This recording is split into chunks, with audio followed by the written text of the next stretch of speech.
Halo, selamat datang di podcast Sekolah Aman Season 2 di tahun 2025 ini.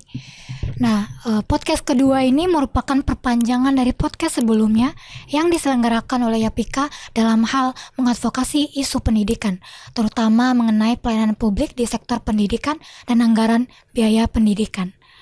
Nah, podcast hari ini menjadi episode perdana di tahun 2005 dengan mengusung tema pembebasan biaya pendidikan dasar bagi sekolah swasta pasca putusan MK pada tanggal 27 Mei 2025 lalu. Nah, sahabat podcast semua, di tengah-tengah kita sudah hadir 3 narasumber yang punya concern terhadap isu pendidikan.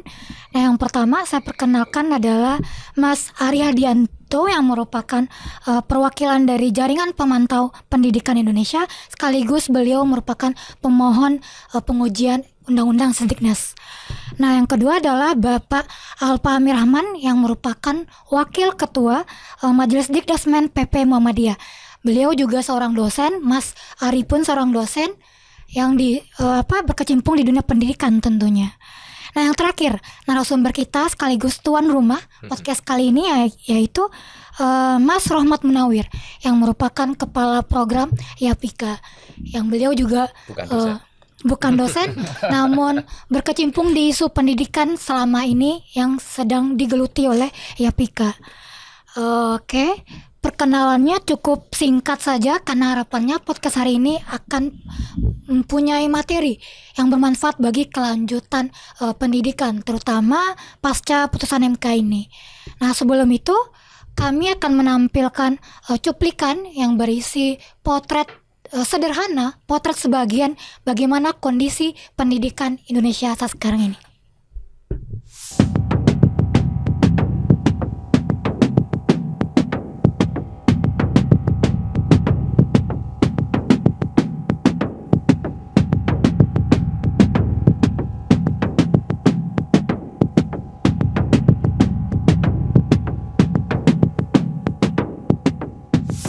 Baik, video tadi merupakan cuplikan singkat bahkan sederhana yang belum memenuhi ataupun menggambarkan seluruh kondisi pendidikan kita saat sekarang ini.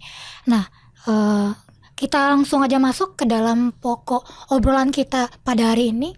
Terutama saya akan berikan kesempatan kepada Mas Ari dulu untuk menyampaikan beberapa poin pengajuan permohonan judicial review Undang-Undang Sendiknas ini ke Mahkamah Konstitusi. Silakan Mas Ari. Baik, terima kasih semua teman-teman, rekan-rekan. Jadi kita berangkat atau permohonan ini berangkat dari isu yang memang selama ini JPPI advokasi, yaitu isu tentang akses dan kualitas pendidikan di pendidikan dasar. Dan hal yang melatar belakangi itu adalah sebenarnya lebih kepada anak.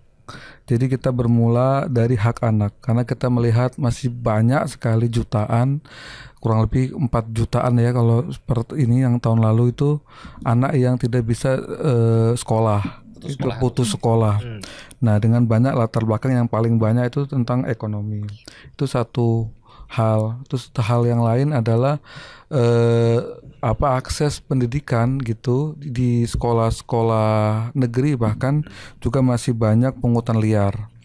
Belum lama tuh tahun lalu kita mengadvokasi salah satu sekolah negeri di Menteng, Jakarta itu yang melakukan pungutan liar. Nah, itu kita advokasi dan sekarang sudah akhirnya dibubarkan itu komite sekolah dan lainnya. Meskipun itu juga bukan harapan kami ya, harusnya lebih kepada evaluasi, pendampingan. Terus ke masalah ijazah. Jadi sebelum rame-rame ijazah yang ditahan itu, JPPI itu sering mengadvokasi teman-teman yang sekolah di sekolah swasta tapi nggak bisa ngambil ijazahnya, baik yang SMP maupun yang dari SMP ke SMA maupun yang dari SD mau ke SMP. Yang ke SMA tuh jauh lebih banyak karena akhirnya mereka nggak bisa sekolah, nggak bisa kerja kan, karena kerja harus pakai ijazah. Konkretnya di Bekasi tahun lalu kita mengadvokasi 4 anak itu yang memang melapor ke kami karena kami nggak punya anggaran ya. Akhirnya kami bersama dengan salah satu filantropi Islam itu untuk membantu mereka. Nah, itu sekelumit dari banyaknya bisa saya bilang ketimpangan dalam akses dan pelayanan pendidikan. Akhirnya berangkat dari situ kami berharap gitu bahwa seharusnya negara bisa menjamin seluruh anak Indonesia yang bersekolah dimanapun dia bersekolah, dimanapun dia belajar seperti itu. Maka kita susunlah ini, kita coba untuk melihat kembali bagaimana implementasi Sisdiknas, bagaimana Undang-Undang Dasar itu ternyata memberikan tanggung jawab yang sangat besar kepada negara ini untuk pertama menyelenggarakan pendidikan dasar dan membiayai pendidikan dasar baik yang diselenggarakan oleh pemerintah pusat, pemerintah daerah atau masyarakat. Itu artinya dalam hemat kami itu tidak ada dikotomi antara negeri dan swasta.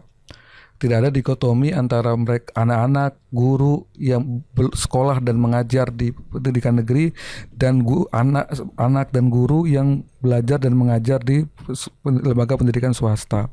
Berangkat dari situ kita ajukan permohonan di bulan Desember 2023. Di bulan Desember 2023 tanggal 11 kita ajukan permohonan dengan inti dari permohonan kami adalah meminta tafsir kepada Mahkamah Konstitusi tentang Undang-Undang Sisdiknas tentang pembiayaan pendidikan. Apakah pembiayaan pendidikan ini memang hanya di negeri atau di negeri dan swasta? Akhirnya muncullah itu keputusan bahwa pembiayaan pendidikan itu ini aja ya simpelnya ya, pembiayaan pendidikan itu yang dikeluarkan oleh negara di pendidikan dasar itu 9 tahun berarti itu dibiayai negara, baik mereka yang sekolah di negeri maupun yang di swasta. Poinnya sih di situ. Oke.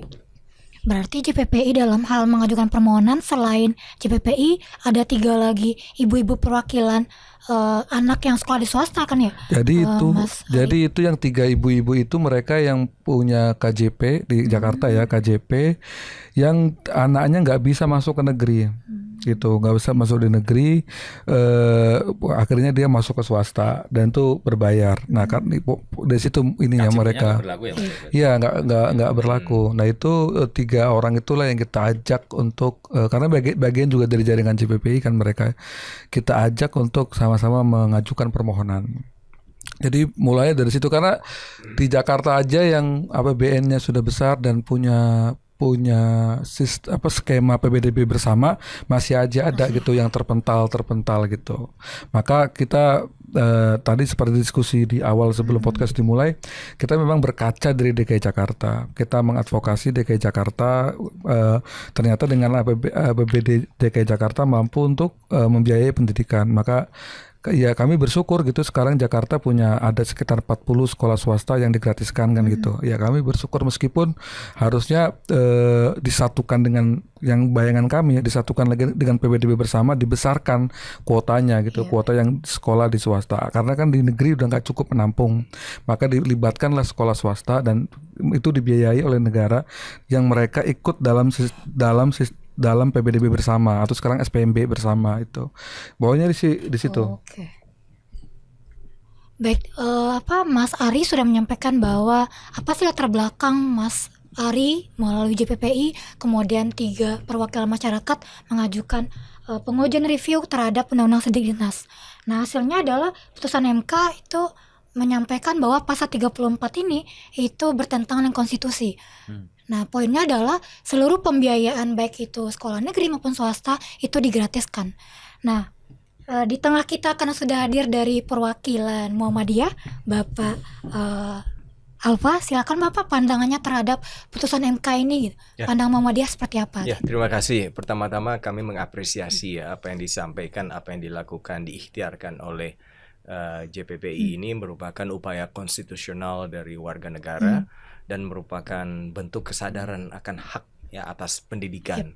Dan kita menyambut baik, kita juga ikut terlibat dalam proses konstitusional itu. Kita juga diundang ya dari perwakilan dari Muhammadiyah, dari Ma'arif NU, dari Kristen, dari Katolik ya, dari unsur-unsur pendidikan berbasis masyarakat lainnya, dan kami menyampaikan fakta-fakta realitas di lapangan ya, di mana sekolah-sekolah swasta ini juga merupakan bagian dari pendidikan nasional. Sebagian dari kami juga sudah bergerak sebelum pra kemerdekaan, bahkan madrasah itu jumlahnya lebih besar daripada sekolah negeri. Nah, yang menjadi pertanyaan adalah kekuatan anggaran pemerintah ya untuk bisa mengcover semua itu sampai sejauh mana. Nah, itu kami sudah memberikan hitungan-hitungan juga. Idealnya ini kan dasar ini kan SD dan SMP ya. SD itu menurut hitung-hitungan kami itu asalnya kan sekitar 950.000 ya. Lalu yang SMP itu 1.100.000 ya. Lalu kita punya hitung-hitungan tuh yang untuk yang SD itu idealnya tuh 8 jutaan ya. Lalu yang SMP itu 14 jutaan. Itu ideal ya, jumlah idealnya. Itu kami sampaikan kepada yang mulia para hakim Mahkamah Konstitusi. Karena itulah hasil yang dikeluarkan oleh Mahkamah Konstitusi adalah putusan yang kompromis ya. Kompromis artinya bahwa putusan ini menjadi momen untuk mendorong pemerintah ya untuk memberikan perhatian kepada anggaran pendidikan agar bisa mengcover semuanya. Pada saat yang sama juga melihat fleksibilitas ya di pihak swasta ya, karena itulah mereka mensyaratkan untuk bertahap ya sesuai dengan kekuatan fiskal pemerintah. Pada saat yang sama juga sekolah swasta tidak kehilangan haknya juga untuk meminta kontribusi dari masyarakat, atau dalam bahasa yang sangat tegas disebutkan di dalam putusan itu pungutan biaya pendidikan dari masyarakat. Dan itu sangat amat wajar.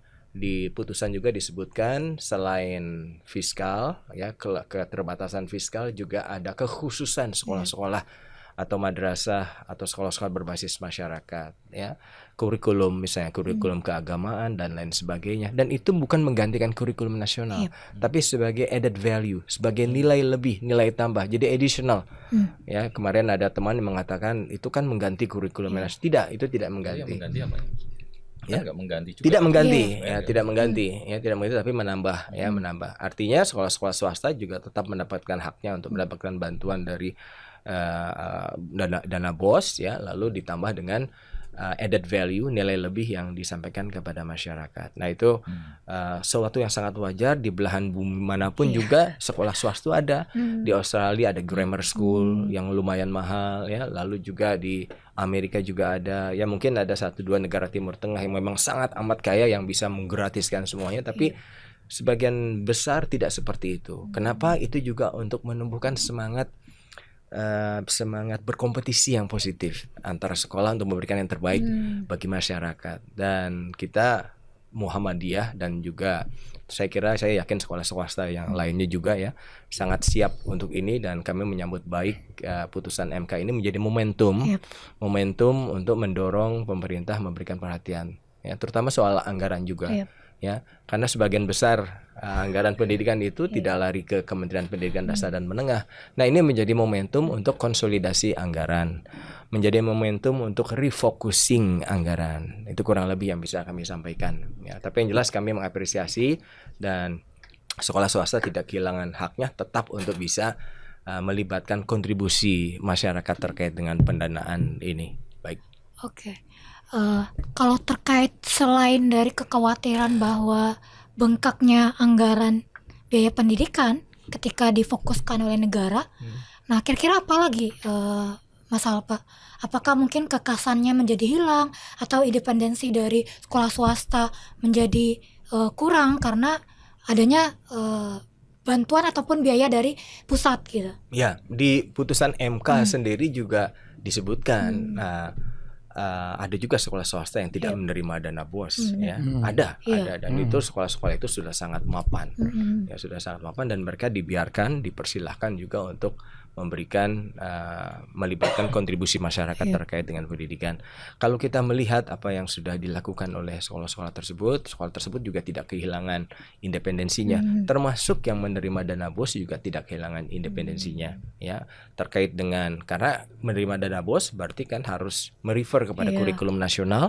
Pada saat yang sama sekiranya memiliki kemampuan akademik lebih, bisa memberikan nilai lebih, kurikulum yang khas kepada masyarakat. Itu dibolehkan ya, jadi bisa melibatkan pungutan, dalam bahasa tegasnya itu pungutan biaya pendidikan ya, bahasa halusnya sumbangan masyarakat. Nah, ini bukan sumbangan, Ya, Sumbangan kemarin itu waktu saya sukarela. sukarela, waktu saya nulis di Kompas tempo hari ya, tadinya saya tulis sumbangan, tapi saya menghubungi redaksinya, mohon diganti aja langsung menjadi pungutan, karena itu secara tegas di putusan MK itu disebut pungutan. Jadi tidak akan kehilangan independensinya. Saya kira tetap akan jalan dan berkontribusi, dan kita lihat seperti Mas Ari sampaikan tadi, tidak ada dikotomi antara swasta dan negeri, hanya tempatnya saja yang berbeda posisinya ya.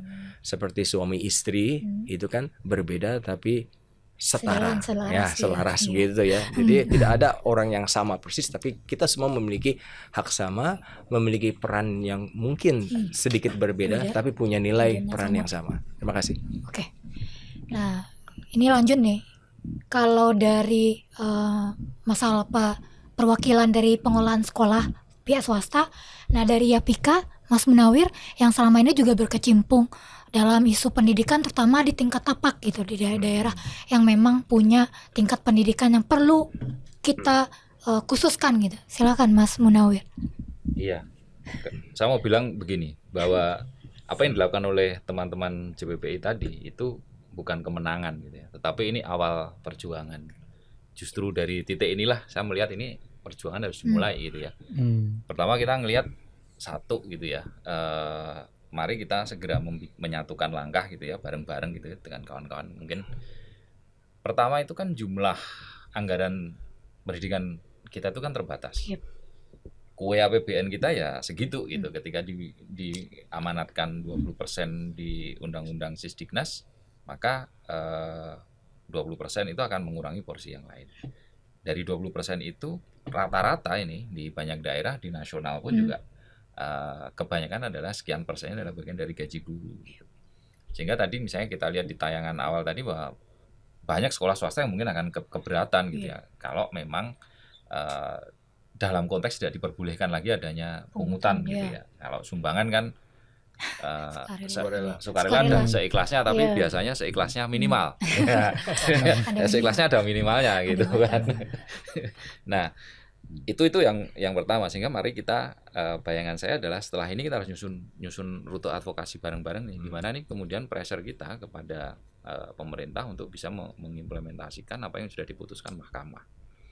Ini menjadi penting dan menarik gitu ya, karena cita-cita luhur bangsa Indonesia itu di pasal Undang-Undang Dasar jelas gitu ya, bahwa pendidikan itu ya education for all gitu kan, pendidikan untuk semua gitu.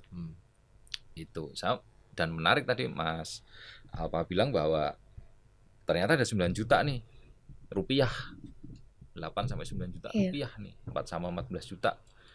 Sementara negara baru mampu di angka 900.000 per tahun lagi, per siswa lagi, dan itu pun di madrasah juga itu. Nah, akan pasti keberatan tuh kawan-kawan yang apalagi pondok-pondok pesantren ya, pasti yang sekolah yang ada boarding school-nya, dia pasti akan merasa berat kalau itu dibatasi. Tapi dengan keputusan bahwa masih diperbolehkan, menurut saya itu menjadi hal yang bisa dilakukan gitu ya. Dan kita harus mengawal itu implementasinya. Yang kedua yang mau saya sampaikan adalah di banyak banyak tempat itu sekolah negeri kita itu lebih sepi daripada sekolah swasta. Mungkin kalau saya dulu zaman saya SMP gitu di kota Surakarta itu ada sekitar 29 SD Muhammadiyah gitu ya. Sekarang tinggal 5 gitu kan. Itu yang yang saya tahu gitu ya. Ya, menyusutnya luar biasa gitu. Belum lagi sekolah negeri yang jumlahnya ada SD saya itu nomor 72. Samping sekolah saya itu 180 sekian. Kebayang lah kota sekecil itu dengan punya 300-an sekolah dasar negeri, sekarang menyusut menjadi kira-kira sepertiganya. Nah, di banyak tempat itu kan sepi. Apalagi di luar Jawa gitu ya. Satu tadi Mas Ari di awal bilang bahwa ini akses. Bener nggak kemudian membanyakin atau memperbanyak sekolah dasar negeri itu dalam konteks mendekatkan akses. Kalau teorinya itu betul, tapi kemudian bagaimana dengan ternyata memang nggak bisa ketampung di situ. Tren 15 tahun terakhir yang diamati oleh teman-teman Yapika juga bahwa orang tua sekarang lebih seneng nyekolahin anaknya di swasta daripada di negeri. Banyak beberapa kawan menceritakan bahwa di wilayah Indonesia Timur itu sudah mulai berkurang sekali kan sekolah-sekolah negeri siswanya itu. Nah, menurut saya itu gitu ya. Ya ini saya sampaikan di awal tadi bahwa ini adalah awal dari semua proses perjuangan kita untuk education for all gitu kan. Nah, sehingga harus kita kawal. Maka memastikan bahwa 20% anggaran pendidikan kita itu memang betulan untuk alokasi itu. Cuman ingat juga yang perlu kita ingat adalah bahwa 149 149.000 sekolah di Indonesia, sekolah dasar di Indonesia, yang di mana 129.000-nya adalah sekolah dasar negeri, 60%-nya kondisinya rusak. Nah, itu kan jadi PR bersama nih. Ini PR kita kan banyak hal gitu. Jadi pintu masuknya kan sangat banyak sekali. Mau bagian mana dulu yang diberesin? Nah, saya punya pandangan gini, gimana kalau pasca ini kita harus ngumpul nih, ngomongin gimana rute kita mengadvokasi, mana dulu yang kemudian harus kita pressure gitu. Apakah kemudian oke, dari lini, karena ini banyak kawan-kawan pun merasa bahwa yang penting beresin dulu deh infrastrukturnya gitu kan. Yang penting beresin dulu deh aksesnya. Yang penting beresin dulu deh kesejahteraan gurunya gitu. Atau dalam pandangan lain mungkin ya bahan ajarannya bagi sekolah-sekolah yang sudah mapan ya harus diberesin. Makanya bayangan saya ya kita harus duduk bareng gitu ya, beresin bahwa apa sih yang kemudian kita lakukan bersama. Karena ini nggak ada perintah juga kan dari mahkamah bahwa harus dilakukan per kapan kan sebenarnya. Belum tidak ya, sehingga pemerintah harus menginterpretasikan itu kan, bahwa kita sebagai pemerintah harus ngapain gitu kan, dan kalian sebagai pemangku kepentingan negara ini ya harus membereskan itu seberapa lama, itu yang harus kita desak. Menurut saya itu sih Mas Ari dan Mas Alfa sama Ifzi ya, apa yang kemudian harus kita lakukan gitu. Itu dari saya. Oke. Berarti dalam hal mengimplementasikan putusan MK, hal yang utama yang dilakukan adalah adanya roadmap tadi gitu. Bayangan saya begitu. Karena ini ketemu dulu nih, ini jangan-jangan teman-teman yang lain gitu ya, koalisi-koalisi, kawan-kawan organisasi masyarakat sipil yang ada di luar sana juga merasa bahwa kami merasa penting akses infrastruktur. Misalnya kayak kawan-kawan di Nusa Tenggara Timur misalnya, tentu lebih senang sekolahnya diberesin daripada sekolah swastanya yang digratisin dulu karena mereka mau masuk negeri karena akses ke sekolah negerinya lebih dekat gitu kan. Bisa jadi begitu kan kira-kira. Gitu. Berarti poinnya dalam melihat kebutuhan di setiap daerah juga berbeda-beda berarti Mas Munawir. Misal tadi daerah timur ternyata sekolah negerinya saja masih rusak. Lalu masuk kan kebijakan gratis ini. Betul, harus mana dulu gitu ya. Misalnya DKI lebih siap gitu ya melakukan ini gitu ya. Anggaran ya kita dorong DKI untuk lakukan. Tapi misalnya Papua atau Nusa Tenggara Timur, Maluku belum siap ya jangan dipaksa juga gitu.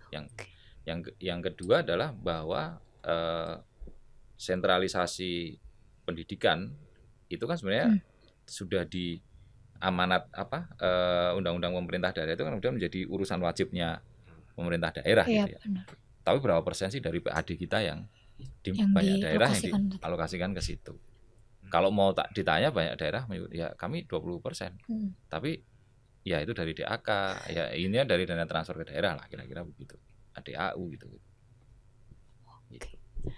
Oke. Nah, dari yang disampaikan oleh Mas Munawir kemudian Mas Alfa tadi Mas Ari nih bersama kawan-kawan JPPI dalam hal mengajukan permohonan pasti ada kayak apa sih harus yang dilakukan gitu. Saran apa sih gitu. Apakah perbaikan pengubahan anggaran biayanya dulu atau seperti apa gitu. Karena kan tadi udah sampaikan oleh Mas Alfa bahwa dampaknya seperti ini. Apakah siap keuangan negara, kemudian kondisi daerah yang berbeda-beda ketika kebijakan ini dilaksanakan di seluruh daerah Indonesia gitu. Sidang ini 1 tahun lah kita bersidang tuh, setiap bulan tuh selalu ada sidang. Jadi setiap bulan istilahnya kayak ada ini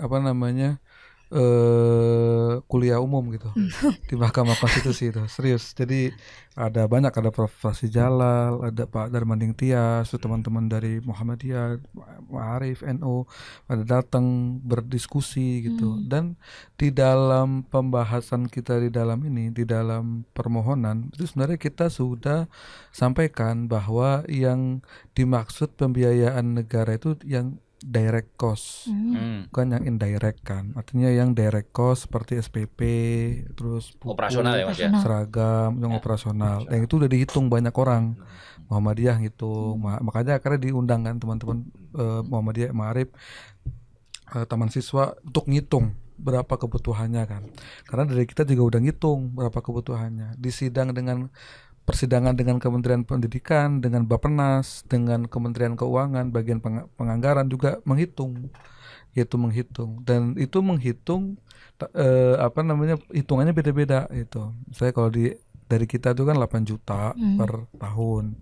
Terus SMP-nya 10 juta per tahun. Karena yang di mindset kita tuh tidak, kalau bahasa sederhananya kita tidak terlalu memusingkan sekolah-sekolah yang udah mapan.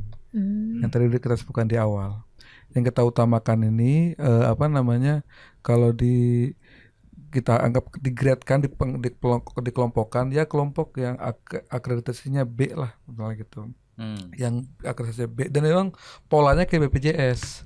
Jadi itu ada di persidangan itu kita sampaikan, BPJS aja bisa, kenapa pendidikan tidak bisa? BPJS itu maksudnya ada standar dari negara, ada standar SPM-nya yang dikeluarkan negara. Negara sanggupnya berapa gitu dengan beban operasional tadi itu per tahun sanggup, maka perlu dikaji dengan jujur gitu. Terus dari mana sih anggarannya kita sampaikan. Prof. Fazli Jalal tuh menyampaikan dengan sangat baik waktu itu tentang bahwa banyak pos-pos anggaran yang sebenarnya pertama dia salah sasaran, nggak efektif. Terus juga banyak ada sekitar 111 triliun 100 triliunan lah itu siplah gitu, anggaran yang nggak kepake setiap tahunnya dari tahun 2022, 2023 itu banyak yang nggak terserap gitu. Nah itu sebenarnya bisa dialokasikan untuk anggaran pendidikan tanpa dipungut biaya gitu, untuk pendidikan dasar. Jadi itu yang kita mohonkan itu sebenarnya orientasinya ke anak, bukan orientasinya ke lembaga pendidikan. Jadi yang pertama kali kita lihat anaknya ini butuh sekolah, ya kan?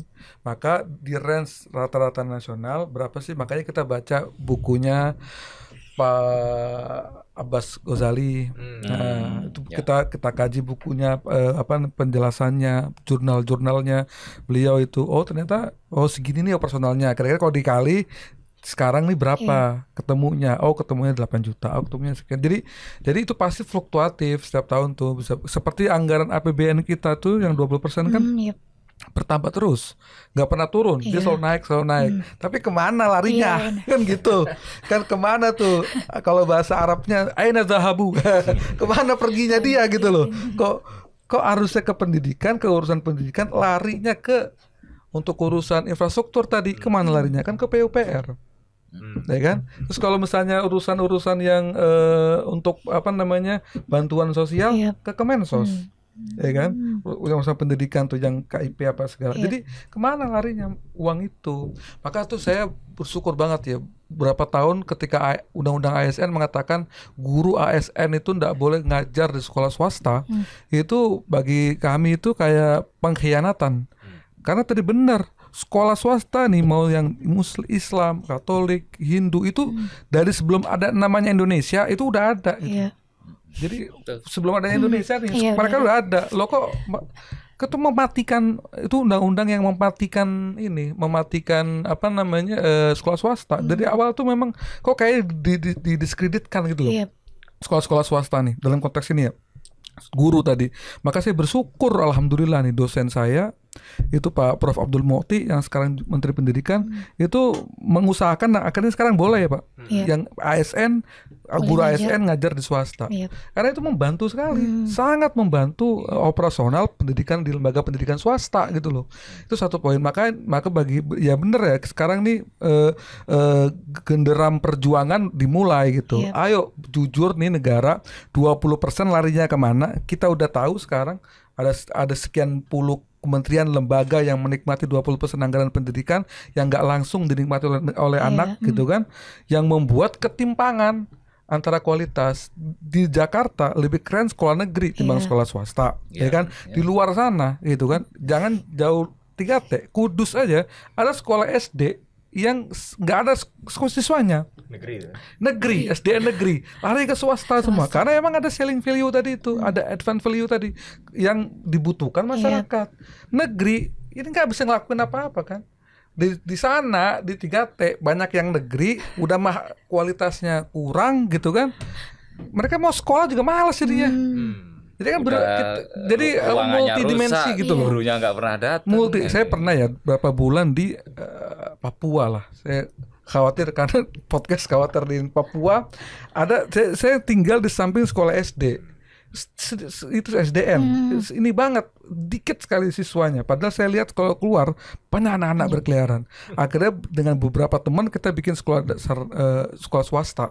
Itu sekolah swasta, di situ kita buat sampai sekarang tuh masih tumbuh kembang karena yang pendatang nggak mau atau enggan masuk ke sekolah itu.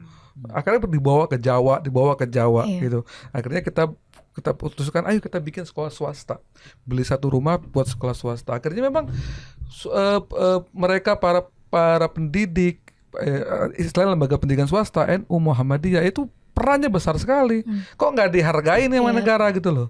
Wong 20% dicuri kemana-mana gitu. Artinya dialokasikan ke hal-hal yang tidak langsung kepada urusan pendidikan. Bayangin Kemendikdasmen nggak sampai 5% APBN-nya. Kemenak kan kasihan sekali. Kan, Mas? Nah, itulah kalau kemudian kita tuh atau pemerintah itu terlalu kuat ego sektoralnya. Gitu loh, woro-woro pendidikan gratis, ya kan? Saya ingat banget Pak Presiden Prabowo itu tanggal 1 Mei pas orasi di depan buruh bilang pendidikan gratis, mention pendidikan gratis. Nah, pendidikan gratis yang dimaksudnya apa? Konkret aja gitu. Yang konkret yang dari kami itu di permohonan itu, ya udah yang direct cost yang kita tahu membebani setiap tahunnya masyarakat itu dibiayai negara. Gitu loh. Nah, kalau misalnya ada skema, tapi ini bukan ini perlu di pengkajian gitu. Misalnya kan dia tidak membiayai misalnya yang selling value tadi itu. Ya, mungkin bisa kasih skema. Namanya mungkin kalau bukan pungutan, dibuat bahasa Arab jadi syahriah gitu misalnya. Ya kan? Jadi yang kayak gitu-gitu tuh ya perlu artinya gini ya kalau dalam kaidah ya. Malayudrokukulu layutrokukulu gitu. Kalau kita nggak bisa lakukan semua, paling tidak jangan kita tinggalkan gitu loh. Nah itulah jadi semangat gitu ya, semangat kami gitu dan ini banget ya, maksudnya kebijakannya Pak Mukti itu dalam konteks guru tuh itu harus perlu juga kita apresiasi gitu loh, karena mati. Dulu di tempat saya ngajar, saya pernah ngajar juga, sekarang saya pernah ngajar di salah satu pesantren di Tangerang Selatan tuh sangat membantu tuh ASN yang ngajar di pesantren di madrasah aliyah itu, karena ya akhirnya mengurangi operasional kan. Ya satu mengurangi operasional karena nggak harus bayarin guru karena gitu kan, dibiayain oleh negara kan ASN dia. Jadi ya, mungkin salah satu opsinya bisa begitu juga Mas. Harus bahwa begitu. Kan menyebarkan semua ASN itu harus mengajar di semua sekolah. Selain mengangkat mereka yang sudah jadi guru menjadi P3K, syukur-syukur jadi ASN, dan tadi kebijakan menyebarkan guru-guru ke sekolah-sekolah swasta itu harus dilakukan, harus kita dukung. Iya. Karena itu sangat bukan membantu ya, itu tanggung jawab negara. Wong swasta ya udah ngasih tanahnya. Iya. Bayangin aja coba, ngasih tanahnya, udah ngasih pemikirannya, masih dibebani sama hal-hal, kan kasihan juga. Jadi negara bukan hanya bantu, itu tanggung jawab lo nih. Konteks pendidikan dasar, lo biayain yang direct cost-nya. Sisanya biar gua, gitu soalnya kayak gitu kan. Yang swasta udah lakuin gitu, udah lama melakukan. Bagi saya tuh fakta-fakta atau hal-hal yang terjadi itu di lapangan tuh harus jadi pembelajaran gitu loh. Ya kan? Saya ingat banget ya, teman saya tuh di Cianjur punya madrasah. Itu pas lagi ada momen itu Pak, jadi banyak tuh guru-guru yang bagus ikut P3K akhirnya keluar. Di Jawa Tengah juga ada tuh, di Jawa Tengah keluar. Akhirnya tuh bingung mereka nih, kan kasihan di sekolah mereka nih, udah yang didik itu guru ya sekolah swasta itu yang ya maksudnya didik ngajarin apa, akhirnya daftar swasta, daftar P3K nggak boleh ngajar. Tapi dengan keputusan ini udah mulai belum sih keputusannya? Udah kan ya. Ini sangat membantu. Ini Ya. konkret nih, konkret. Tapi sebenarnya tidak hanya swasta ya menurut saya ya, karena negeri juga banyak kekurangan guru Iya. ASN Nah, gitu iya. ya. Mm. Itu kan sebenarnya jadi problem ketika banyak tempat gitu ya, terutama di ya kalau di 3T pasti Mas, tapi Iya. jangan di Jawa Tengah, Jawa Barat aja kan masih banyak sekolah negeri yang lebih banyak guru honorernya dibanding guru yang ASN. Iya, di Jakarta katanya belum lama ada informasi itu kekurangan guru nanti katanya. Kan miris banget tuh. Makanya dari situ kan aneh gitu Iya. kan sebenarnya. Padahal ketika dia dulu misalnya nih menjadi mengajar di sekolah swasta X misalnya, terus dia mendaftar ASN mau PNS maupun P3K, terus dia berpindah kan. Berpindahnya kan tidak di tempat di mana sekolah yang kosong kan sebenarnya, karena pasti mau nggak dia ditempatkan di tempat yang kosong kan kadang-kadang ketika sudah kembali sudah menjadi ASN maka relatif ya dekat rumah dong. Kira-kira kan gitu loh Mas. Itu yang sering terjadi. Ketika udah mulai mendeketin rumah, kebanyakan di pusat-pusat kota, sehingga nggak heran, nggak aneh di banyak daerah itu kan pusat-pusat kota itu kan numpuk kan sebenarnya. Yep. Kebijakan nggak populisnya Bupati Jember berapa tahun yang lalu yang kemudian dimakzulkan oleh DPR itu karena memang memindahkan orang-orang PNS-PNS yang keluar dari zona nyaman kan harus disebar kemana-mana. Itu kan sebenarnya. Menimbang gitu kan, mending yang udah dari sekolah swasta ada berapa gurunya setiap tahun angkat dari P3K, angkat. Tapi tetap di situ. Tetap ya, jangan dipindah. Jangan dipindah. Nah, kalau pakai undang-undang ASN itu nggak boleh kan? Nah, dengan peraturan Pak Menteri Dikdasmen Pak Abdul Mukti ini bisa. Emang keren dosen saya tuh. Dosen di UIN. Oke. Nah, mungkin saya sambung sedikit ya, karena ini sangat relevan terkait dengan guru-guru P3K di sekolah-sekolah swasta. Bahkan saya mendapatkan aspirasi diangkat aja seluruh guru-guru yang ada di swasta itu menjadi P3K atau ASN ya. Kita tidak tahu sampai sejauh mana kekuatan fiskalnya, tapi ada aspirasi ke sana. Cuman itu adalah salah satu bentuk public private partnership atau PPP itu sudah banyak dilakukan di berbagai negara ya, untuk bisa mensinergikan kekuatan dari pemerintah dan dari kekuatan berbasis masyarakat. Misalnya di satu daerah ya, di sana sudah ada sekolah swasta, baik itu Ma'arif, Muhammadiyah, Kristen, Katolik, tidak perlu lagi membangun sekolah negeri. Artinya pemerintah tidak perlu mengeluarkan anggaran untuk membuat infrastruktur, tinggal memperkuat sekolah yang ada. Karena sebelum ini juga ada mindset ya, ada mindset dari beberapa pihak bahwa meningkatkan akses pendidikan itu dengan membangun sekolah negeri sebanyak-banyaknya. Itu yang betul. Ya, itu tidak bisa seperti itu. Jadi saya bilang itu kan semakin memperbanyak, benar nggak sih gitu kan? Karena mindset seperti itulah dibuat banyak, tapi ternyata di sana ada sekolah swasta yang kebetulan punya added value, di mana masyarakat ingin anaknya itu punya landasan karakter yang kuat dan ingin memiliki pendidikan yang bagus, yang baik di tingkat dasar, mereka mencekolahkannya ke sekolah swasta.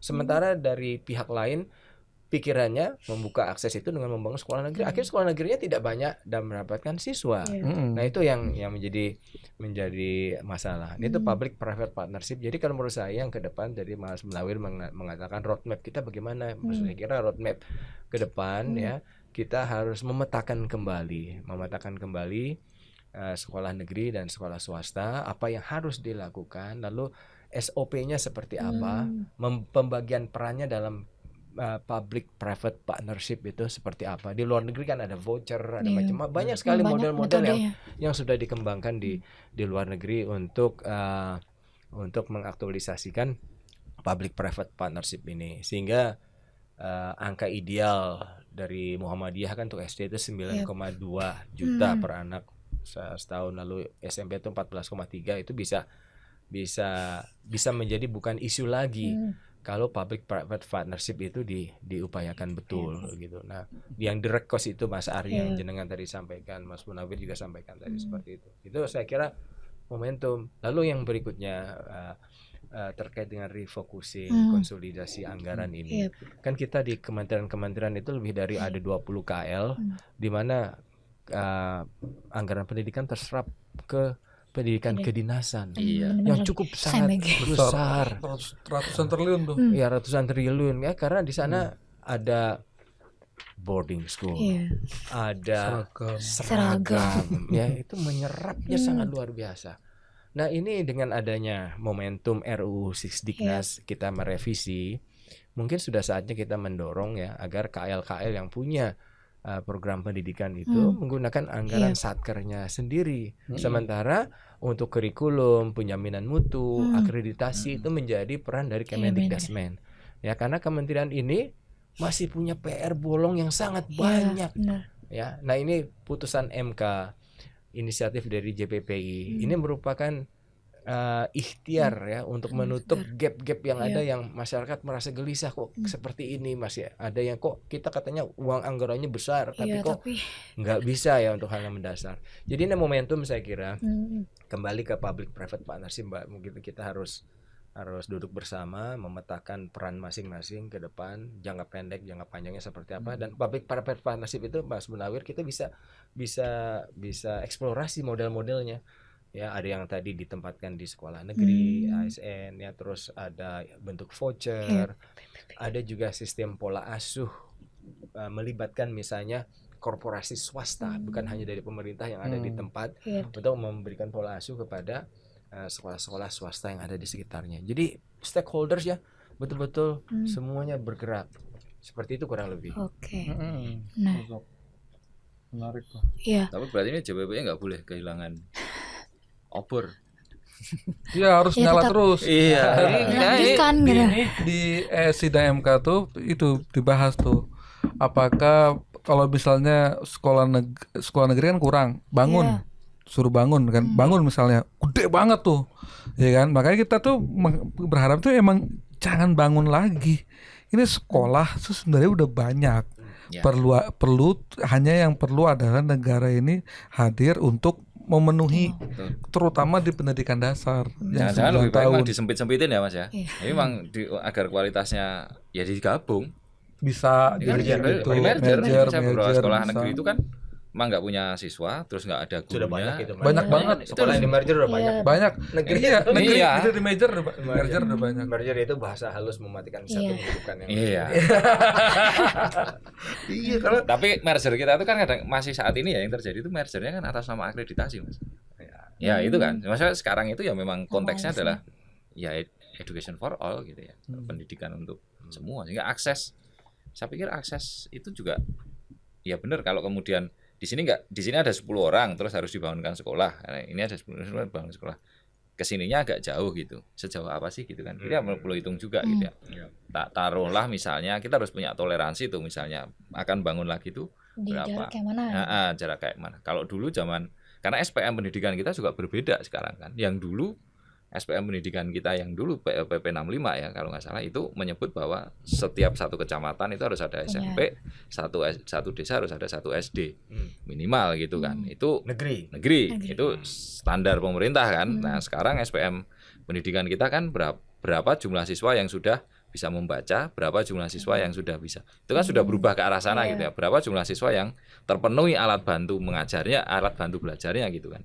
Ya sudah mengarah ke sana, sehingga benar direct cost itu tadi ke siswa, unit cost per siswanya berapa. Ini aku keinget loh lagi tentang ini tuh. Jadi tahun 2002 tuh kita pas mulai PPDB SMB itu kita tuh ini sering dilapori oleh pengelola pendidikan swasta. Ini banyak sekolah-sekolah negeri yang tiba-tiba punya ruangan, terutama yang di kota-kota nih ya. Kan swasta nih kan bayar nih. Iya. Mereka mau di negeri kan. Mereka kan nggak ada ruangan. Tiba-tiba lab jadi ruangan kelas, terus itu masukin anak pakai uang mahar ke negeri-negeri itu. Makanya ini banyak banget nih kekacauan nih dalam konteks. Ya kalau boleh bilang sistem pelayanannya banyak banget. 2000 tahun 2000-an ya. 2022 waktu itu kita ngadvokasi tuh akhirnya sekolah swasta tuh. Sekolah swasta kita advokasi karena jadi berkurang kan. Karena pengen ke negeri semua yang memang gratis. Itu salah satu trigger juga kembali ke yang awal pertanyaan tuh, itu salah satunya. Jadi sering kalau bahasa kita tuh dizolimi nih lembaga pendidikan swasta nih. Maksudnya udah mah guru ASN nggak bisa ke situ, udah mah akreditasinya dibuat sama negeri, ya kan? Kan gimana nih jadinya kan? Padahal tanah udah dari sebelum tanah, pikiran apa semua tuh di harta harta sama pikirannya itu udah dibuat pendidikan gitu loh. Kenapa harus dibebani lagi gitu? Ya dibiayai negara, kamu biayai itu yang di swasta. Karena itu juga anak Indonesia, guru-gurunya juga guru Indonesia gitu. Makanya perlu, ya itu mungkin bahasa refocusing, dikaji lagi nih dengan jujur kalau kata Pak Muhammad Nuh ya, dengan jujur ini uang 20% ini buat apa gitu. Dengan jujur, yang bener-bener urusan pendidikan tuh apa karena yang aja sekolah gitu. kedinasan itu kan masuk ke situ, Mas. Iya. Iya, Masuk 20%. Kalau MBG Besar. iya. MBG kan Ya ke situ, ke 20% Iya. itu. 20 itu. Nah, Karena kalau mau jujur ngomongin, ini kadang-kadang pemerintah itu kan politisnya gini ya. Kita mau ngomongin urusan atau ngomongin sektor gitu kan kadang-kadang. Kalau sudah ngomongin urusan, ya bukan hanya Kementerian Pendidikan. Tapi kalau udah ngurusin sektor, oke, ngomongin Kementerian Pendidikan. Itu kan kadang-kadang posisi politisnya kan di situ ya. Ya. Di Berarti harus legowo. Iya. Kementerian harus duduk bersama dan legowo betul-betul. Karena kita masih ada hal yang wajib yang belum terpenuhi terlaksana. gitu ya, untuk hak anak-anak gitu. Saya kira harus legowo lah kementerian yang lain untuk melihat kembali refocusing anggaran untuk pendidikan kedinasan itu. Itu akan sangat membantu sekali kalau bisa di refokus ke pendidikan dasar dan menengah. Tapi saya jadi ingat kalau kita lagi memulai nih panas nih kan advokasi RUU Sisdiknas nih revisi ini kan sebenarnya bisa memasukin komponen itu nggak sih, kita mulai ngomongin gitu, terus di bagian mana kemudian itu harus kemudian diperjelas misalnya tentang bahwa kemudian memang negara punya kewajiban untuk menanggung biaya pendidikan dalam hal ini, kemudian di pasal penjelasannya biaya pendidikan itu tentang apa misalnya.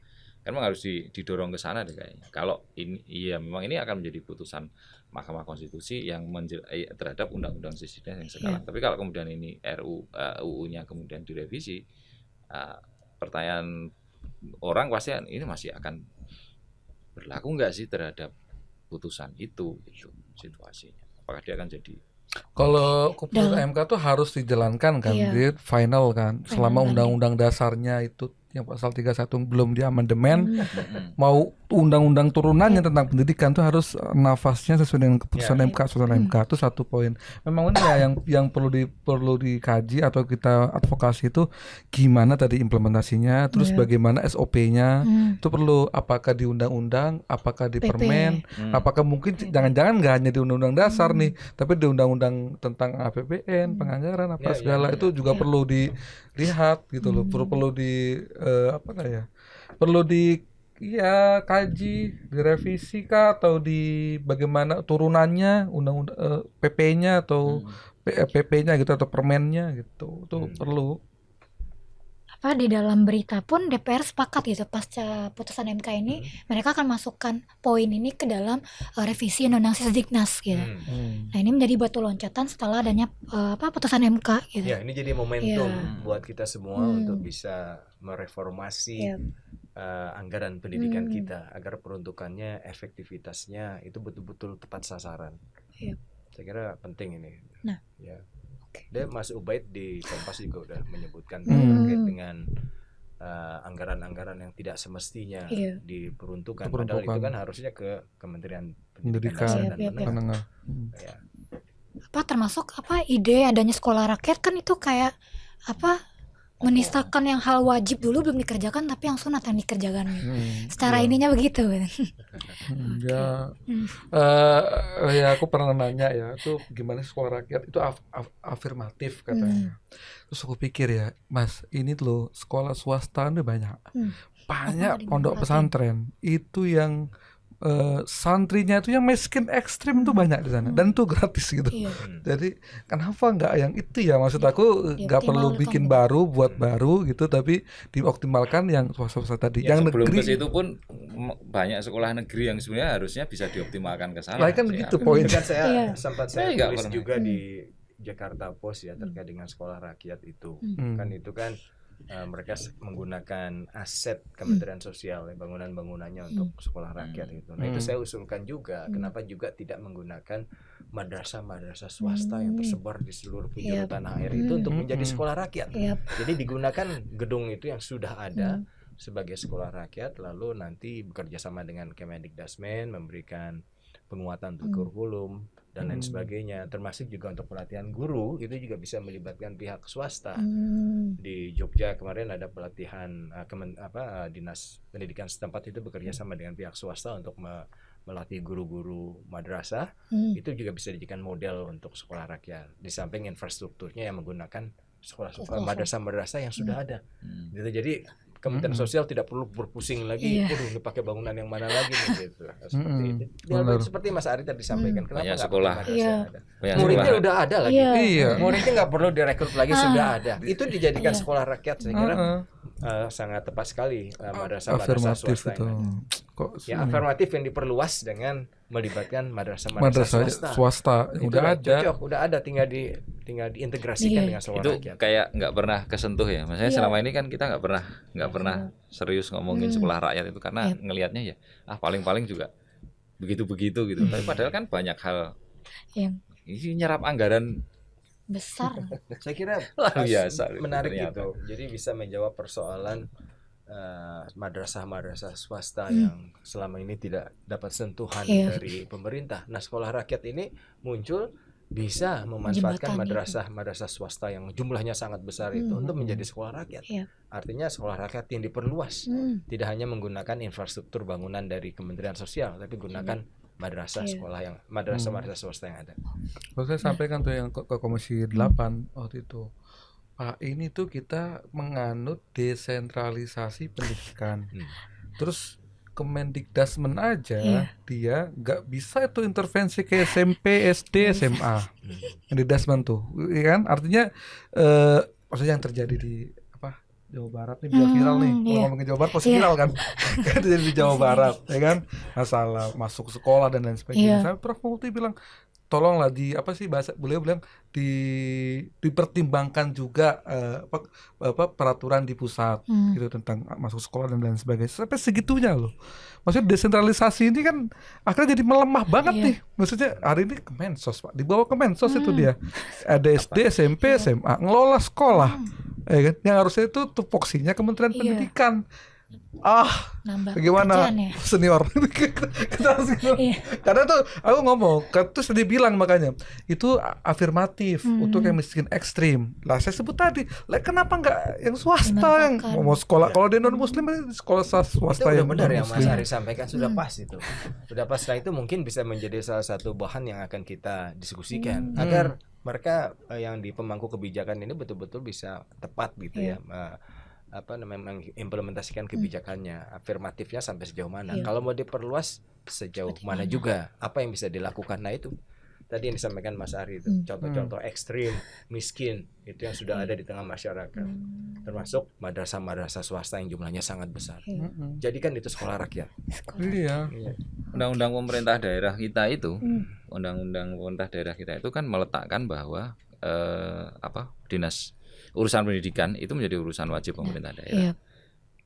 Itu yang kemudian ditarik bahwa dinas pendidikan itu berada di bawah lingkungan pemerintah daerah, pemerintah kabupaten, kota dan provinsi gitu kan.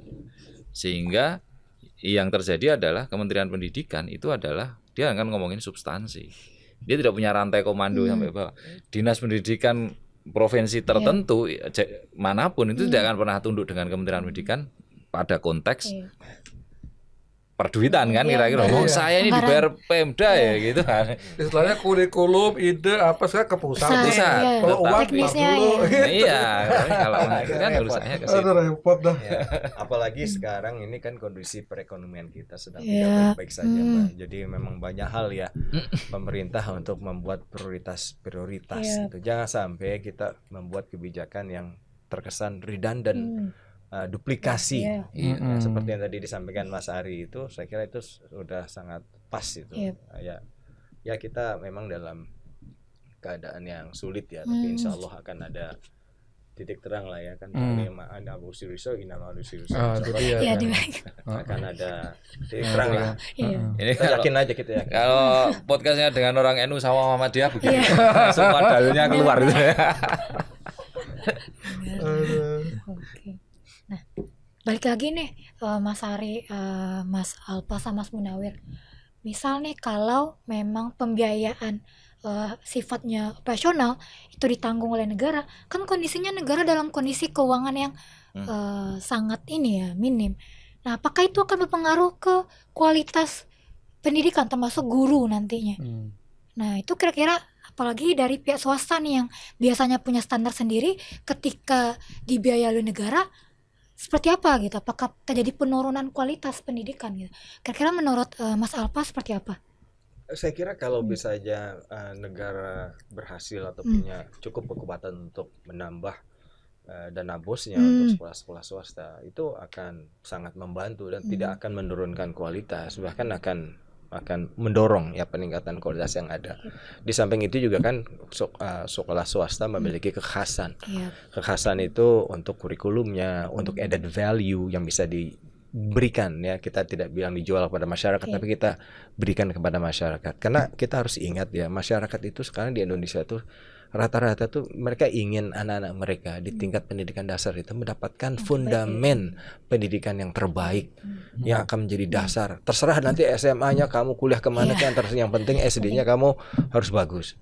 Nah, berarti kan ada semangat ke arah sana, baik dari pihak pemerintah, terutama tentu saja dari masyarakat. Jadi kalau misalnya pihak pemerintah berhasil menambah anggarannya untuk kementerian untuk pendidikan dasar, saya kira itu tidak akan menurunkan kualitas karena akan tetap meningkatkan, apalagi animo masyarakat untuk pendidikan dasar seperti itu. Dengan catatan tadi Mas, nggak boleh disubstitusi kan, nggak boleh digantikan lah kurikulumnya. Ya, kurikulum tidak akan tergantikan. Kurikulum kita tetap merujuk kepada kurikulum nasional. Lalu ada added value, ada nilai tambahnya. Itu menjadi nilai plus untuk masyarakat. Tapi timbul pertanyaan ini Mas Alfa, ketika tetap ada pungutan, nah anak yang tidak mampu sekolah di swasta sedangkan di negeri kapasitasnya sudah cukup gitu, jadi dipindahkan ke swasta atau di daerahnya itu memang tersisa sekolah swasta. Nah itu seperti apa gitu? Ya, itu kan bisa dengan subsidi silang. Kalau misalnya sekolah swastanya memang very well established ya, cukup kaya, itu bisa saya kira untuk menerapkan subsidi silang. Dan beasiswa itu kan tidak hanya dari sekolah swasta, kita juga ada PIP. Ya, ada PIP dari masyarakat. Afirmatif itu dari negara juga ada. Jadi yang diperbesar itu bukan hanya bosnya, tapi juga PIP. Dan PIP itu kecenderungan yang ada sekarang itu untuk siswa miskin di sekolah negeri. Kalau Anda tadi bilang yang swasta gimana? Ya harusnya juga ke swasta dong, bukan hanya sekolah negeri. Sekolah miskin, anak miskin yang ada di sekolah swasta, di samping subsidi silang. Kalau sekolah swastanya kaya, kalau tidak kan mungkin ya perlu PIP untuk bisa mengafirmasi anak yang miskin di sekolah swasta tersebut. Ini kalau saya menambahkan ya, jadi perihal kualitas tadi benar Pak Mas Alfa menjelaskan bahwa akses dan kualitas itu bukan sesuatu yang perlu dipertentangkan, itu jalan bersama seperti yang dijelaskan Mas Alfa tadi. Artinya yang ditekankan itu adalah peran negara kan. Jadi anak itu dalam persepsi kami ya, atau mungkin kita semua, anak itu kan diproteksi oleh 3 hal. Anak diproteksi oleh orang tuanya sendiri, lalu anak diproteksi oleh masyarakat, dan oleh negara yang terakhir. Nah, 3 hal inilah mana yang lebih kuat. Misalnya kalau anak ini kemudian sudah kuat dalam proteksi orang tuanya, dia bisa bersekolah di sekolah yang menurut dia terbaik, mungkin swasta, dia akan sekolah di swasta yang terbaik, dia memang ada iuran pembayaran itu nggak apa-apa. Nah, tapi ada anak yang nggak bisa proses oleh masyarakat. Inilah yang dilakukan oleh lembaga pendidikan swasta. Lembaga pendidikan swasta, swadaya masyarakat, mereka udah sekian berpuluh-puluh tahun seberdirinya negara ini, itu udah melakukan perlindungan kepada seluruh anak Indonesia. Mereka masuk sekolah swasta itu untuk bisa bersekolah, bisa mendapatkan pendidikan dasar. Nah negara ini yang hadirnya setengah-setengah selama ini. Setengah-setengah dalam arti mastiin kualitas juga kan, setengah-setengah Mas. Iya, itu dia. Artinya ini setengah-setengah nih masih negara nih kan. Masalah pembiayaan setengah-setengah, masalah kualitas juga setengah-setengah, pengennya bagus tapi dia nggak bisa kasih pembiayaan yang cukup sesuai undang-undang. Nah, maka yang di sini tuh perlu tadi PPP atau kolaborasi lah kalau bahasa kitanya gitu, kolaborasi antara negeri dan swasta, masyarakat dengan pemerintah untuk meningkatkan akses dan kualitas pendidikan untuk semua. Gitu poinnya di situ. Nah, tadi pertanyaannya, dia sekolah swasta, misalnya sekolah swasta di A. Yang direct cost-nya udah dibiayai oleh negara nih, bayangannya udah jadi nih B negara. Cuman ada selling value yang harus ada penambahan. Tapi dia nggak mampu, miskin. Nah, tadi ada PIP, ada PIP gitu-gitu loh, yang yang afirmatif. Kan dari negara. Harusnya kan sekolah rakyat itu ya afirmatifnya begini. Nah, gitu maksudnya. Artinya kan sekarang ditetapkannya ya seluruh Indonesia, sekolah negeri maupun swasta harus menerima 5% masyarakat miskin. 5% masyarakat miskin ekstrim. Selesai. Gitu. Nggak harus bikin. Aku pernah ya, maksudnya nanya, apakah Kemensos ini tahu berapa jumlah anak umur SD yang masuk ke dalam miskin ekstrim? Wah, susah nggak jawab, maksudnya di forum itu waktu itu ya. Nggak, karena memang khawatirnya nggak selektif tuh Mas Alfa, maksudnya pokoknya ini ekstrim aja, pokoknya ini miskin aja. Jadi nggak gimana indikatornya nanti gitu loh. Lebih baik kan yang miskin, yang misalnya proteksi orang tua tadi nggak kuat, masyarakat punya lembaga pendidikan swasta karena negara nggak memungkinkan anggarannya untuk mendirikan sekolah negeri. Nah, masuk ke swasta, yang pilih masyarakat dari itu negara biaya yang direct cost gitu kan. Nah, yang indirect misalnya kayak sepatu, mungkin papan tempat pensil, buku gitu-gitu dibuat KIP atau PIP gitu, yang kayak gitu. Saya proteksi ke anak tuh banyak gitu loh. Orang tuanya tidak, misalnya kalau kan ada juga orang tua yang nggak mau, misalnya ya miskin ekstrim ya. Saya tuh pernah ya ngobrol gitu sama yang suka ngamen bawa anak. Saya tanya agak cetus, nih anak sampean bener bukan? Anak saya nih, bener anak saya gitu. Agak terus ngobrol gitu, kenapa anak umur usia SD kenapa nggak sekolah? Ya, saya ini nomaden hidupnya gitu. Saya nggak punya rumah gitu kan. Bawa gerobak gitu.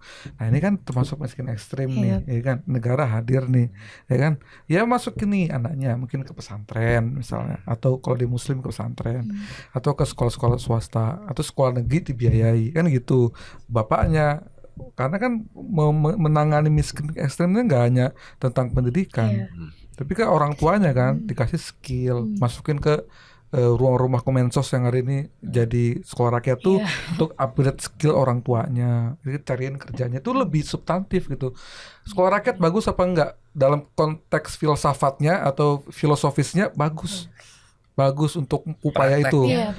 Iya, khawatir itu prakteknya, implementasinya, terus bagaimana pengawasannya. Ya khawatir akan ada, maksudnya jangan sampai nauzubillah ya ada korupsi lain gitu kan. Yang direct cost-nya tuh udah langsung kasih ke anak gitu kan. Guru-guru P3K, guru-guru yang swasta angkat P3K, atau paling enggak karena ada dari 8 juta atau 9 juta kata menurut Muhammadiyah, itu yang cost-nya untuk salary guru langsung transfer ke rekening guru. Enggak usah maksudnya yang enggak usah ke sekolah, yang ke sekolah langsung ke sekolah. Gitu maksudnya gitu, kayak model jadi sama kayak negeri semua gitu loh. Jadi nggak ke rekening anak juga gitu loh, maksudnya nggak ke rekening anak, tapi ke rekening lembaga, ke rekening guru gitu. Maka ya syukur-syukur sih yang guru itu sih, harapan saya sih Mas Alfa ya, semoga Pak Menteri bisa wujudin tuh guru tuh satu atap.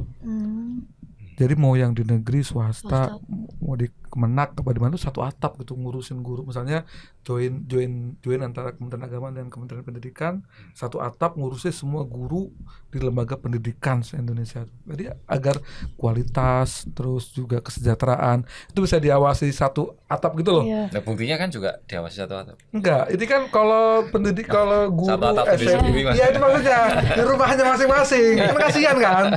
Jadi maksudnya jadi satu gitu loh. Tapi memang kita harus bertahap juga ya. Tapi apa yang dilakukan oleh Pak Menteri kita Prof. Abdul Mukti itu saya kira menunjukkan concern beliau yang sangat luar biasa kepada guru. Karena itu Permendikbud pertama yang beliau keluarkan itu adalah terkait dengan penempatan guru-guru ASN atau P3K di sekolah-sekolah swasta. Itu tahap pertama itu sudah menyentuh guru dulu karena guru itu ujung tombaknya. Itu kurikulum, the living curriculum itu adalah guru. Mau kurikulumnya bagus seperti apa kalau gurunya tidak kompeten, tidak profesional, tidak akan berjalan. Kurikulumnya misalnya tuh biasa-biasa aja, tapi kalau gurunya inspiring, itu proses pedagogi insya Allah akan berjalan. Jadi guru ini sangat penting. Karena itulah kita tidak meragukan komitmen Prof. Abdul Mukti, ya Pak Mendikdasmen kita terkait guru. Dan itu langkah awal dia. Nah nanti kalau selanjutnya beliau melangkah lebih jauh lagi, mungkin apa yang disampaikan oleh Mas Ari ini bisa diakomodir ini. Nanti jenengan sampaikan aja ke beliau. Jadi itu bener Pak. Jadi bener guru tuh lebih penting karena kata tarbiyah wa talib al mudarrisu ahamu minal madah kan gitu. Waruhul mudaris ahamu minal mudarisnya madahnya. Maka deep learning penting tuh. Pembelajaran mendalam tuh penting karena ruhnya mudaris tuh. Spirit seorang guru tuh jauh lebih penting dari kurikulumnya, dari dari gurunya itu sendiri gitu. Jadi yang penting tuh guru. Kalau gurunya kualitasnya bagus, kesejahteraannya baik, insya Allah mau kurikulum apa aja masuk ke guru tuh delivernya cepat gitu loh. Mungkin dari Mas Munawir yang Pika kan ke lapangan ya, maksudnya punya program sekolah aman gitu, baik dari infrastruktur maupun dari sistem pendidikan di sana. Nah, Mas Munawir menentangnya seperti apa gitu, kualitas guru di daerah yang Pika kelola gitu? Iya, kalau bicara kualitas itu kan agak berat ya kita mendefinisikan satu. Banyak hal yang kayaknya memang belum bisa dikatakan sekolah-sekolah kita ya. Mungkin sekitar lebih dari 50% itu memang berkualitas.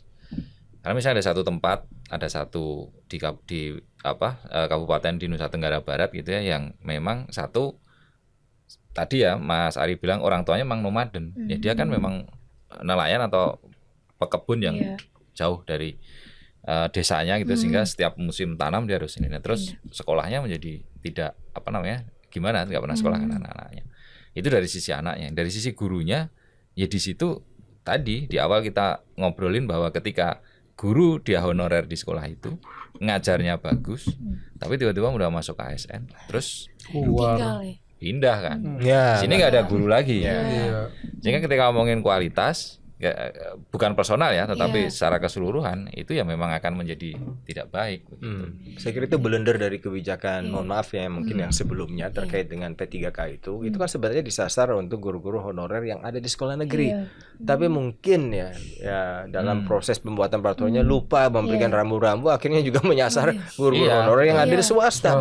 Dan itu jadi malapetaka luar biasa. Guru-guru kami Muhammadiyah, PGRI, Ma'arif, di Katolik Kristen juga dan yang lainnya juga banyak itu yang eksodus ke sekolah-sekolah negeri, dan itu saya itu malapetaka betul karena kita swasta ini, mohon maaf ya, dari 100% itu mungkin yang very well established itu mungkin tidak kurang dari 10%. Sebagian besar itu kami sekolah swasta itu adalah sekolah-sekolah perjuangan. Ya, jadi kita kalau punya guru-guru yang bagus itu kita didik dengan peluh untuk sampai bisa jadi guru yang hebat, jadi kepala sekolah yang hebat. Tahu-tahu mereka tinggal begitu saja eksodus ke sekolah negeri. Padahal kita melatih mereka sudah kita kadar, sudah kita ini, ada yang sebagian kita umrohkan. Tahu-tahu pindah ke sekolah negeri. Ini kan kita di swasta ini kan tidak comfort zone, tidak seperti di negeri yang punya gaji tetap. Kita kalau guru-guru kita kurang gaji, nanti pimpinan Muhammadiyah cabang daerah itu patungan secara pribadi untuk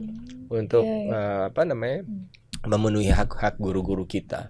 Sampai sejauh itu perjuangan sekolah-sekolah kita gitu. Jadi ini betul-betul harus diperhatikan, dan kami sangat bahagia kalau misalnya ini bisa mendapatkan jalannya ya. Saya kira momentum putusan MK ini menjadi momen yang sangat tepat buat kita, Mas Ari, Mas Munawir, untuk kita duduk sama-sama mengidentifikasi langkah kita ke depan seperti apa, kewenangan masing-masing swasta dan negeri seperti apa, jangka pendek, jangka panjangnya seperti apa. Lalu yang juga penting bagaimana kita ingin memasukkan ini ke dalam revisi undang-undang Sisdiknas kita. Ini sangat penting. Karena itulah tidak perlu terburu-buru revisi ini. Ya.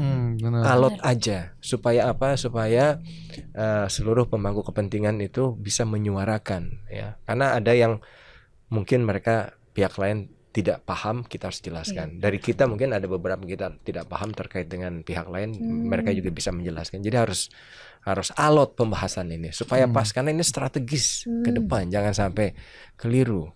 Memang sudah saatnya ini harus diperbaiki. Kan tahun 2003 itu sudah sangat lawas.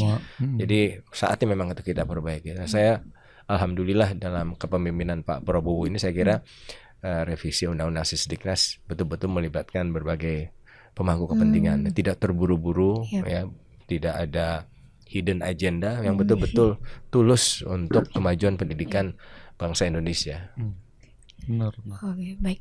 Sepertinya Mas Alfa sudah menyampaikan kesimpulan ataupun harapannya terhadap kebijakan ini pasca putusan MK. Nah, tadi dimulai dengan Mas Ari.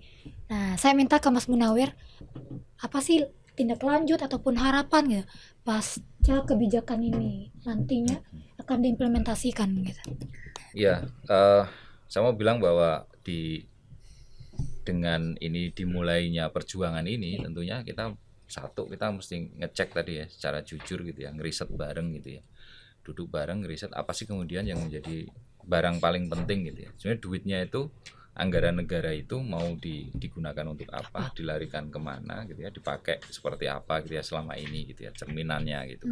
Kalau karena bos kita itu saja hanya 5% ya dari swasta dan negeri, 5% dari total anggaran pendidikan kita gitu. Nah, yang lainnya ini dipakai apa gitu kan. 30% untuk gaji guru ASN, 5%-nya untuk bos, yang sisanya tentunya larinya kemana-mana ini. Ya kita harus ngecek juga tuh. Jangan-jangan memang harus dibesarkan itu, yang harus digedein ditambahin ya bosnya gitu ya, 5% lebih. Jangan cuma 5%. Kalau tadi 8-9 juta kata Mas Alfa, sebenarnya bisa nggak sih negara menuhin itu dulu 8-9 juta. Jangan-jangan kalau nggak bisa ya berarti ya PAD negara, daerah-daerah yang cukup kuat ini harus membantu. Kalau dari saya itu sih sebenarnya. Termasuk tadi adanya roadmap biaya pendidikan itu gitu. Di kalangan masyarakat sipil harus ketemu konsolidasi tuh. Ini harus mengawal ini gimana gitu. Itu saya kira penting. RUU Sisdiknas itu harus diawali dengan grand design. Diawali dengan roadmap. Jangan langsung masuk ke hal-hal yang pasal-pasal teknisnya, tapi harus punya grand design. Artinya apa? Artinya kita harus tahu dulu mau dibawa kemana arah pendidikan kita. Ya, setelah kita sepakat mau dibawa ke arah mana, baru kita bicara belok kanan, belok kiri, nggak boleh itu, nggak boleh ini, ya. Bagaimana caranya gitu. Jadi jangan langsung masuk ke hal yang khusus, tapi harus punya grand design dulu mau dibawa kemana arah pendidikan kita untuk revisi undang-undang Sisdiknas ini. Baik, terakhir dari Mas Ari. Ya, menegaskan aja sama Mas Alfa dan Mas Munawir tadi. Jadi kalau di RUU itu kan biasanya ada naskah akademik ya. Selama ini kan kita hanya diberikan draftnya kayak 2022 waktu itu kan, draftnya, naskah akademiknya. Tapi yang dikaji itu draftnya ke kita kan. Harusnya mulai dari tahun ini nih, yang RUU sekarang nih, kalau bisa ya tadi naskah akademiknya juga kita pelajari gitu, pelajari betul dan didiskusikan, tadi didinamikan, dialotkan gitu. Kata Mas Alfa biar ada dinamika diskusi di situ, biar tahu arah kita bareng-bareng mau kemana gitu. Ingat maksudnya yang mungkin sekarang Mas Alfa sebagai wakil sekretaris di Zaksman PP Muhammadiyah, juga sebagai orang tua yang memiliki anak bersekolah. Saya yang mungkin tidak ada di Muhammadiyah, tidak di Ma'arif, tapi saya orang tua dari anak saya yang bersekolah. Artinya seluruh masyarakat Indonesia itu punya kepentingan dalam undang-undang Sisdiknas ini. Maka harus dihadirkan mulai dari rancangan, mulai dari naskah akademik Yang sekarang kan hanya DPR ya, pemerintah kan udah ikut diskusi aja, tapi yang menyusun kan DPR ya. Kemarin kita ketemu sama pendraftingnya kan, pas rapat di rapat di Jakarta waktu itu. Saya juga sampaikan ke beliau itu, ke TA-nya itu, Mas jangan lama-lama, jangan cepet-cepet. Enggak, ini kan draftnya doang Mas gitu. Jadi baru draftnya doang. Katanya sih bulan Juni ini atau Juli ini keluar kan katanya, kemarin dibilang, karena udah harus segera keluar gitu selama pimpinan. Cuma saya bilang jangan lama, jangan cepat-cepat, kita harus diskusi dulu.